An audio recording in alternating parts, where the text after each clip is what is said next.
This is a beach at Vieques Island near Puerto Rico and the Caribbean Sea. Peaceful, isn't it? White sand, palm trees, and the intensely blue water of the tropics. But one day, ships of the Atlantic Fleet came from the west and, slipping across the long horizon at dawn, commenced to hurl steel and explosives against this strip of sand. Planes from the fleet rose into the air, wheeled and plunged across this beach at Vieques in a fury of gunfire. And later, waves of Marine and Army assault troops disembarked from transports, climbed into small boats, and poured onto the island in full combat.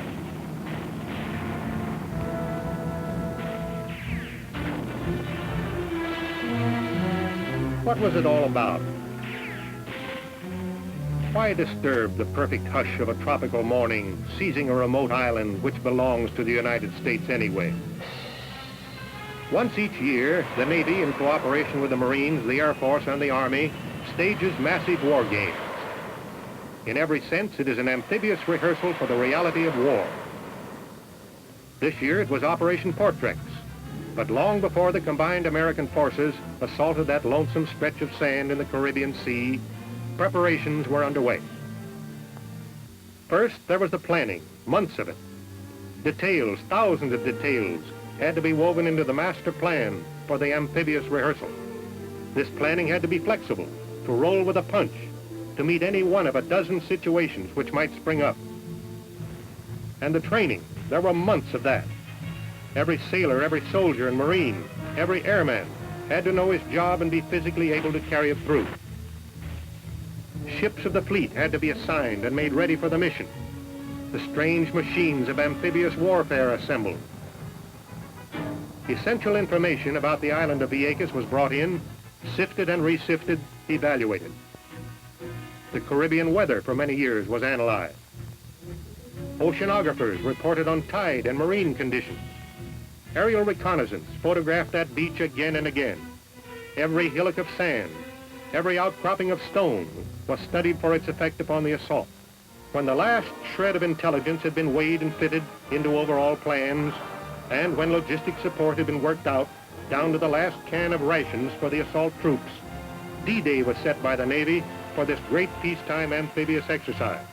The staging area for the assault was the fleet base at Norfolk, Virginia. It was there, about 2,000 nautical miles from Vieques Island, that the main expeditionary force began to form. Marine and Army troops were embarked on fast attack transports. The warships took their stations to provide protection, and the lead convoy put out to sea on a southeasterly course toward Vieques. This is a Navy role, a Navy mission, to transport, land, and support combat troops in an amphibious assault upon enemy beaches. And too, Vieques was simulated warfare brought to a high degree of refinement. The guns were real guns, the shells, rockets, and bombs alive. To protect personnel, actual firing of weapons was done only during safety periods, in areas cleared of opposing troops. And there was a foe which was tough and wily. They were Americans, known as the Aggressor Force, our own private enemy. Men specially trained and sent secretly to impede the landing. First-class troops, they offered amazing resistance.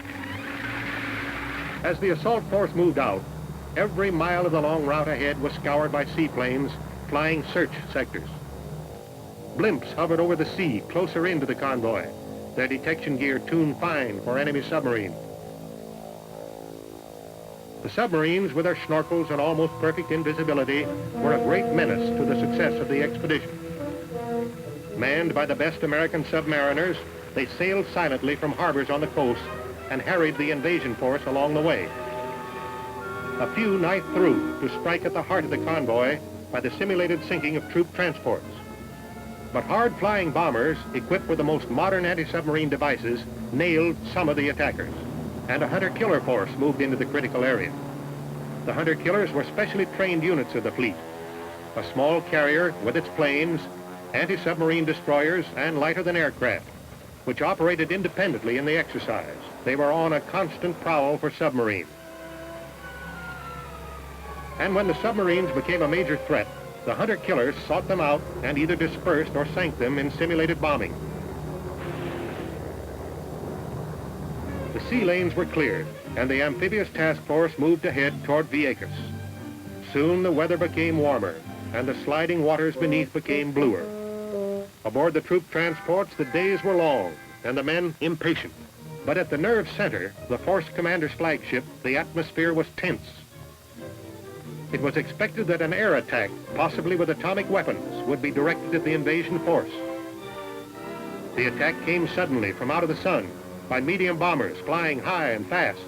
The fleet was ready, dispersed widely to avert large-scale damage, even if an atomic attack were pressed home to the heart of the task force. But that attack was not pressed home. Radar picket vessels stationed far out on the flanks of the fleet picked up the enemy air raiders. Navy and Marine fighter planes rose in swarms to make prompt interception.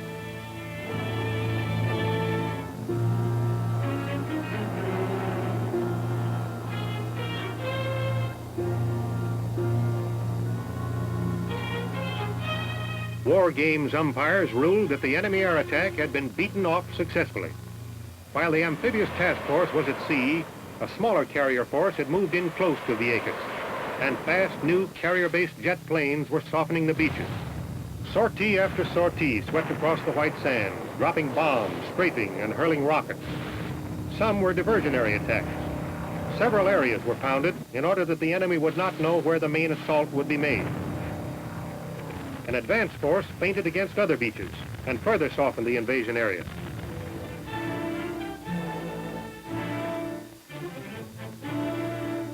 The main unit, the amphibious task force, came into position off Vieques under cover of darkness shortly before H hour.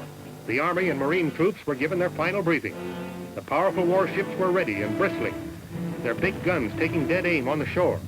Underwater demolition teams were sent in for a final check of defense installations.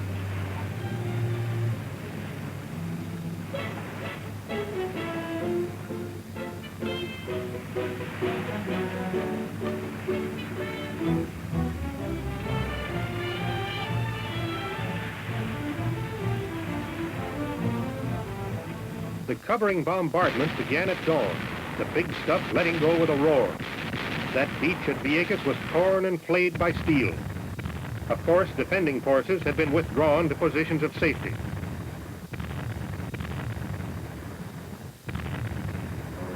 An umbrella of aerial support opened wide in the sky.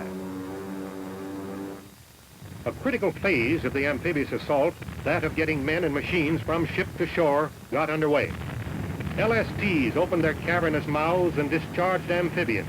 These vehicles, with their troops, left motherships as complete fighting units and formed the first assault wave.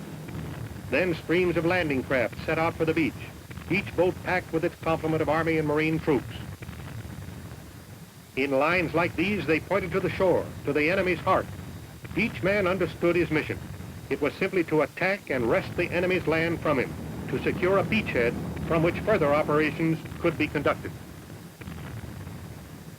Other LSTs shook their shoulders to launch combat vessels carried as deck loads. As the assault troops neared shore, a blazing curtain of fire was laid down before them. Navy rocket ships literally saturated the beach. It could be assumed that defensive installations on the beach had been neutralized. Attacking as if under fire from behind the beach, the Marine and Army troops splashed ashore and took hold of a few precious yards of sand.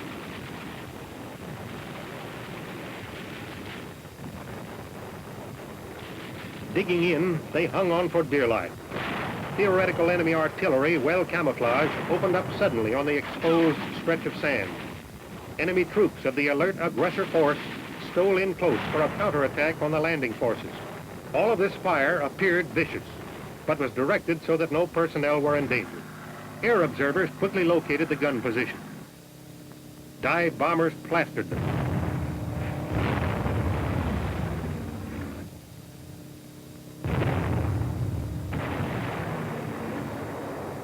Naval guns directed withering fire at them from offshore. Fire was then lifted while a parachute battalion made low-altitude drops to engage the enemy in the hills behind the beach.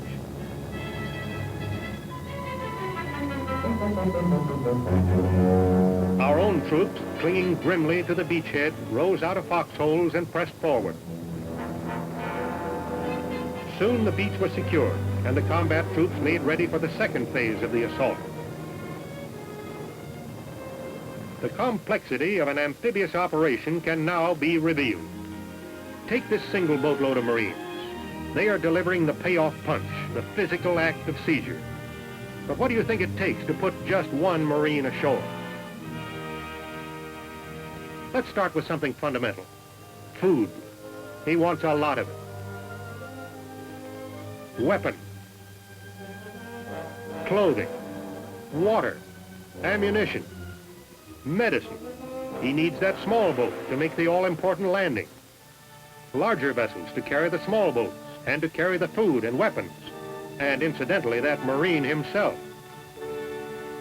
Still larger vessels to protect the transports, warships. And the largest warships must have the protection of swift destroyers, of submarines, of aircraft,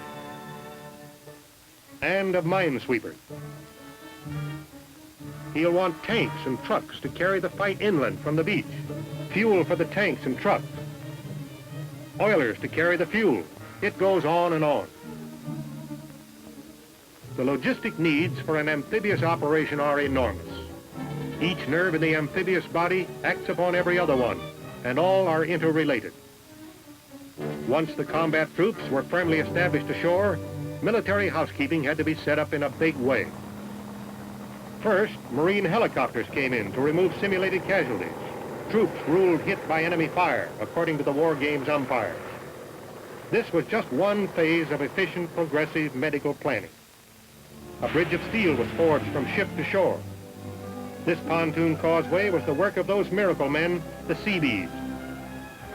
Heavy equipment, bulldozers, artillery, weapons carriers, building equipment, trucks of supplies moved across it. A hospital was set up. A good water supply. Fresh troops came ashore, and with logistic support piling up behind them, the Joint Army-Marine Assault Forces moved inland. The first phase of the seizure of Vieques Island was completed. Ahead would be more hard fighting, but the beachhead was won. The most difficult and dangerous part of the amphibious assault had been accomplished. Vieques provided realistic training on a wartime basis. Every one of the 18,000 men who participated in these maneuvers learned something more about his job, learned about it the hard way. The operations at Vieques proved that our Navy, the greatest in the world, has lost none of its punch.